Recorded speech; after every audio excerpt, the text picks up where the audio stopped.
बहुत सारे ऐसे साधक हैं और बहुत सारी ऐसी साधिकाएँ हैं और बहुत से ऐसे लोग हैं जिनका कहना होता है कि माता रानी की सवारी आती है, भैरव जी की सवारी आती है, या इस प्रकार की लोगों में क्रियाएं होती हैं। और ऐसे लोग जो है आपको समाज में बहुत सारे जगह मिल जाएंगे। किसी को माता चामुंडा की सवारी आती है तो किसी को माता काली की सवारी आती है, तो किसी को भैरव बाबा की सवारी आती है, किसी को माता सिद्धिदात्री सर्वेश्वरी की सवारी आती है। इस प्रकार से तमाम लोग हैं जिनको ऊपर सवारी आती है। और ये जो सवारी आने वाली जो प्रक्रिया है, यह प्रक्रिया बहुत समय का नहीं होता है। अगर किसी को सवारी आती है, किसी के ऊपर सवारी आती है, और दूसरा किसी को अगर वो जो है अपना शिष्य बनाना चाहे, जो दूसरा व्यक्ति होगा उसके ऊपर जो सवारी आने की प्रक्रिया है, हमें लगता है कि ज़्यादा से ज़्यादा 24 घंटे लगेंगे और दूसरे वाले के ऊपर भी सवारी आना शुरू हो जाएगा। ये 24 घंटा हमने बहुत ज़्यादा बता दिया।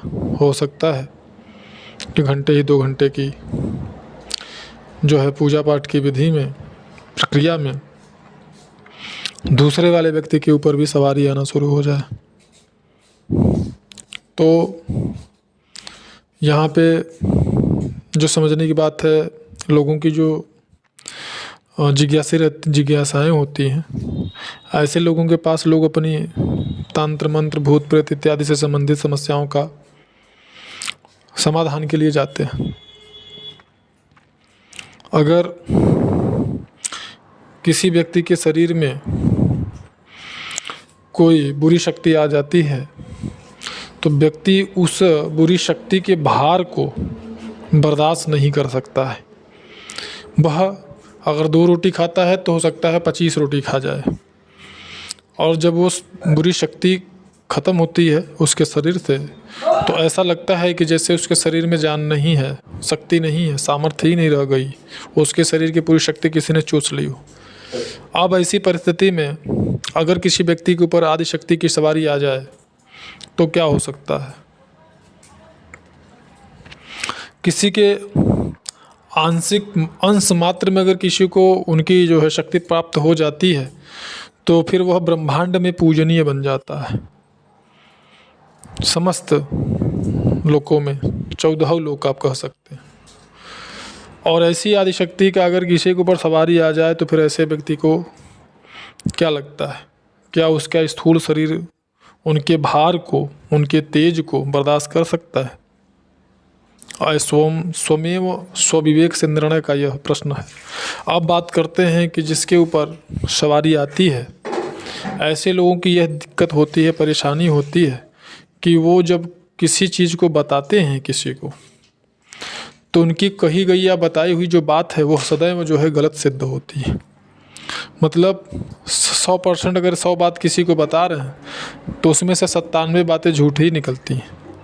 हो सकता है संयोग से केवल 3 बातें ही उसकी सही निकलेंगी। तो ऐसी परिस्थिति में हमको ये समझना चाहिए कि ऐसा क्यों होता है। और ऐसे तमाम लोग हैं जो कि इन सब चीज़ों से बड़े परेशान रहते हैं कि आखिर ऐसा क्यों नहीं होता है। तो मैं यहाँ पे कहना चाहूँगा कि जो सवारी आती है वो सवारी किसी बुरी शक्ति की नहीं होती है, और लोगों को बुरी शक्ति की सवारी आ भी सकती है। ये उन्होंने किस शक्ति को पूजा है, किस विधि विधान से उन्होंने पूजित शक्ति को लिया है, यह उनके ऊपर निर्भर करता है। शक्तियाँ जो है वो मंत्रों के द्वारा भी सिद्ध होती हैं, और इस प्रकार से जो है पूजित शक्तियाँ, इनको पूजित शक्ति कहते हैं। इसमें किसी प्रकार का साधक को विशेष परिश्रम करने की आवश्यकता नहीं होती। 1 घंटे 2 घंटे के पूजा पाठ विधि विधान में ही जो है दूसरे वाले व्यक्ति के ऊपर जो है उसके सिर पे आने लगती हैं, सवारी उसके ऊपर आने लगता है। तो अब आप इससे ये समझ सकते हैं कि किसी आदिशक्ति की सवारी जो होती है, क्या ऐसा संभव है? यह जो सवारी होती है वो देवी की सेविकाएँ होती हैं, जो छोटी मोटी शक्तियाँ होती हैं, अनुचरी होती हैं, उनके सेवा में जो लगी रहती हैं, ऐसी शक्तियों की ये सवारी होती है। ये आदि शक्ति की सवारी नहीं होती है। हाँ, उन्हीं से प्रेरित होती हैं।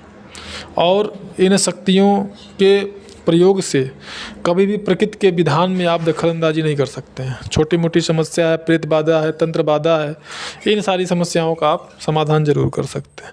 लेकिन अब कहिए किसी का आप जो है भविष्य बता देंगे, ये संभव नहीं है, क्योंकि प्रकृति, माता प्रकृति का जो विधान है, उनके जो है कि विधान में किसी प्रकार का कोई हस्तक्षेप नहीं कर सकता। हाँ, यदि आप एक उच्च कोटि के साधक हैं, योगी हैं, फिर तो आप बहुत बड़ा उलटफेर किसी के भी कर्मों के संस्कार में अथवा कर्मों में कर सकते हैं, वो अलग चीज़ होता है। तो पूजित शक्ति से आप किसी का भविष्य बता देंगे, ये संभव नहीं है।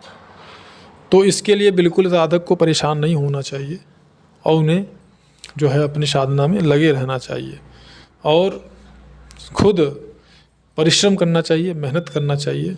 जो चीज़ें जितनी आसानी से प्राप्त होती है ना, वो चीज़ उतनी आसानी से आदमी के हाथ से निकल भी जाता है, यदि आप उसका संरक्षण नहीं कर सकते हैं तो।